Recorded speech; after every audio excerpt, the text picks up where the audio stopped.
Russia has failed to meet the deadline for capturing Pokrovsk and Kupiansk set by dictator Vladimir Putin. The timeframes have once again been postponed, stated Ukrainian President Volodymyr Zelensky. At the same time, the head of the Foreign Intelligence Service, Ole Ivashchenko, reported to the president on the political and economic situation in Russia, as well as on the mood within society and Putin's inner circle. As Zelensky assured, the appropriate conclusions have been drawn following this. We will also continue to apply our long-range sanctions. The special services, and above all, the security service of Ukraine and the Ukrainian army, have been assigned the relevant tasks. Analysts from the Institute for the Study of War state that Russia is focusing on capturing Pokrovsk rather than attempting to encircle the broader Ukrainian bridgehead in the Pokrovsk-Mirnohrad agglomeration area. The analysts believe that Russian forces are prioritizing the capture of Pokrovsk for a number of reasons.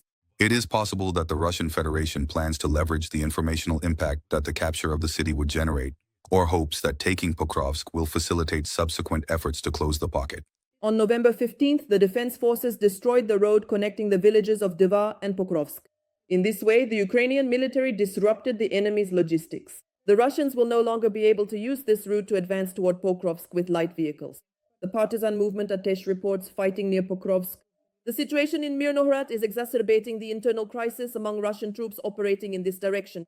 After precise strikes by the defense forces on Russian positions in the suburbs of Pokrovsk, Atesh agents are recording the disappearance of soldiers and possible cases of desertion. Atesh also reports an increase in the number of inquiries from Russian soldiers who want to cooperate with the movement. Meanwhile, North Korea has significantly reduced its supply of artillery ammunition to Russia due to depleted warehouse stocks. This was stated in an interview with Reuters by Major General Vadim Skibitsky, deputy head of Ukraine's Military Intelligence Directorate. Ukraine and Russia are resuming negotiations on prisoner exchanges according to the Istanbul format. This was reported by the Secretary of the National Security and Defense Council of Ukraine, Rustem Umerov. On the instructions of the President of Ukraine, I recently held consultations with the mediation of partners in Turkey and the United Arab Emirates to restore the exchange process and secure the release of our people from Russian captivity. As a result of these negotiations, the parties agreed to activate the Istanbul agreements. According to Umerov, this concerns the release of 1,200 Ukrainian citizens. Technical consultations will be held in the near future. They are intended to formalize all procedural and organizational aspects. We are working without pause so that Ukrainians who are to return from captivity can spend the New Year and Christmas holidays at home, at the family table, and with their loved ones. President Volodymyr Zelensky stated that the Ukrainian authorities are working to initiate another round of negotiations to end the war. And of course, the front line, without question. And of course, diplomacy, without question. We are working to initiate another round of negotiations so that there is still a prospect of ending this war. Turkish Foreign Minister Hakan Fidan believes that Russia's war against Ukraine is at its closest point to ending. The minister considers negotiations between the countries to be inevitable. No one can move anywhere. Only those who disregard losses are advancing. The war must end. We consider negotiations to be inevitable. This could happen in Turkey, or it could happen elsewhere. But I believe that this peace will definitely come. Hungarian Prime Minister Viktor Orban also said that Russia and Ukraine are very close to achieving peace. US President Donald Trump also expressed confidence in an interview with GB News that Russia's aggression against Ukraine will end soon. U.S. Vice President J.D. Vance explained why American President Donald Trump is engaging in dialogue with Russian dictator Vladimir Putin. In an interview with Fox News, he said that Trump is pursuing aggressive diplomacy, which is necessary to achieve peace. Vance noted that there is no need to agree with Putin's decision to invade Ukraine. But according to him, in order to achieve peace, one must be strong, engage in dialogue, and practice aggressive, active diplomacy. The U.S. Vice President also spoke about Trump's position. His doctrine is to have the strongest military in the world, to focus on peace, but not to let journalists in Washington dictate whom you can talk to and how you conduct diplomacy. According to Russian journalist Alexander Nevzorov, all of Trump's speeches and public statements have nothing to do with his real intentions. He spoke about this on his YouTube channel. In Nevzorov's opinion, Trump hides behind the mask of a naive oddball, but in reality, he is systematically, methodically, and very carefully taking away President Vladimir Putin's closest political allies one by one over time. This deliberate process is weakening Putin's support network step by step. Nevzorov notes that in most cases, the American leader succeeds at this. Meanwhile, the conflict between the US and Venezuela is escalating. As CBC News reports, the Pentagon has presented Donald Trump with options for operations against Venezuela, including strikes on ground targets.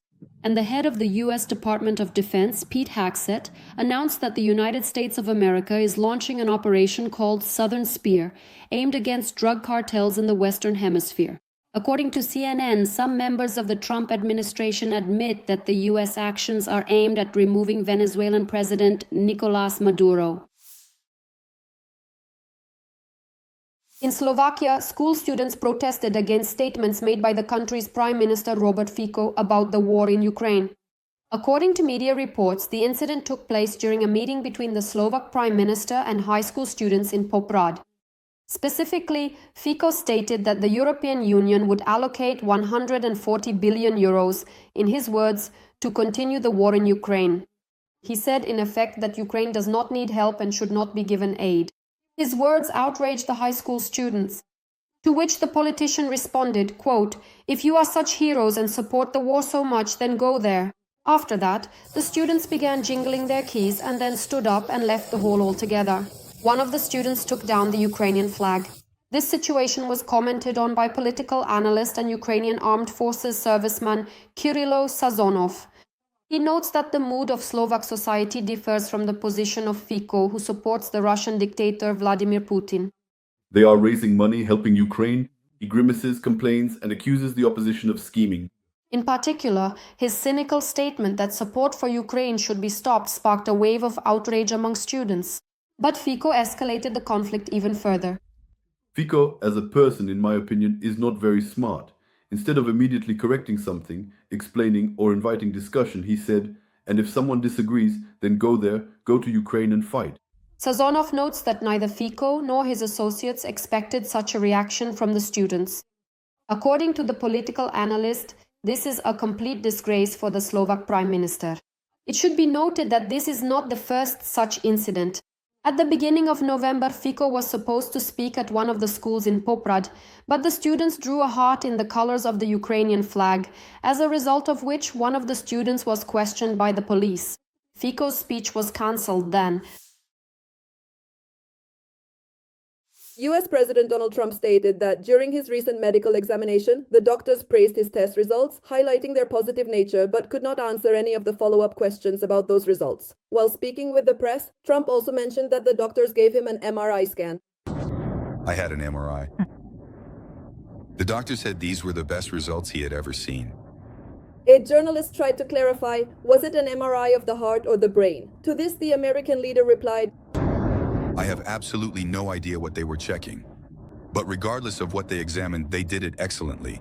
Earlier this summer, White House Press Secretary Caroline Leavitt stated, US President Donald Trump has been diagnosed with chronic venous insufficiency, a condition in which blood flow in the lower extremities is impaired. Her statement came amid a series of media reports about Trump's swollen ankles and a bruise on his arm. Photos have circulated online showing Trump sleeping during conversations with journalists. In the photos, US President Donald Trump is seen sitting with his eyes closed during a meeting in the Oval Office. The images were distributed by the press service of the governor of California. However, the White House denied this information, stating that the US president was not asleep and was answering numerous questions from journalists. US President Donald Trump stated that he no longer supports Republican Congresswoman Marjorie Taylor Greene. She has a completely different way of thinking than I do. Something significant happened to her over the last month or two, and as a result, she has changed. Politically, I think her voters will no longer be satisfied or pleased with her actions. They now want to challenge her in her district in Georgia. And, that's really a shame. She has regrettably lost her excellent conservative reputation. Marjorie Taylor Greene has long been an ally of the American president. Their conflict arose due to sharp disagreements with the White House. Trump previously stated, all that crazy Marjorie ever does is complain about everything. He also published additional comments in which he called the Congresswoman a cheap political football and even referred to her as a traitor. Earlier, Russian propagandist Olga Skabiva publicly praised Greene for her attempts to stop military aid to Ukraine. At that particular time, journalists and members of the press pointed out that Greene was focused on opposing Ukraine.